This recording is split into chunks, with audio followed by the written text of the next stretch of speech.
Nous avons 57% de gens qui sont atteints de maladies professionnelles. Nous avons 13 couples. Nous avons entre 15 et 18% de salariés qui souffrent d'illettrisme. Nous avons des problèmes de mobilité géographique avec des salariés qui n'ont pas de permis de conduire et nous sommes dans une zone extrêmement sinistrée, une zone extrêmement rurale.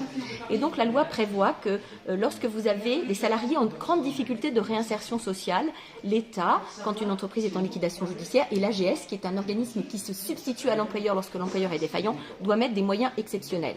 Bon, alors on a dit à ces gens-là, eh bien, vous allez créer des entreprises, vous allez faire de la mobilité et de la formation avec 416 € hors taxe. Voilà. Moi, le chiffre, je ne l'ai pas inventé. Le chiffre, il est de 500 € TTC d'amélioration des aides pour les salariés en grande difficulté. Est-ce que c'est sérieux?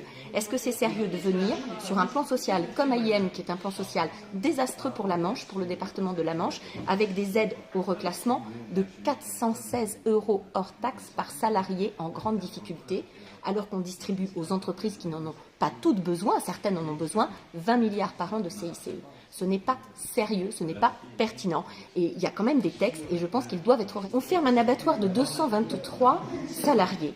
Il y a 2 grands abattoirs dans notre région normande qui sont Brocéliande et Elivia, pour ne pas les citer. Ces gens-là qui peuvent faire du reclassement, qui sont quand même sensibilisés à ces questions-là, hein, c'est des gens qui sont formés, on peut les employer tout de suite, il n'y a pas besoin de les former, ils connaissent tout.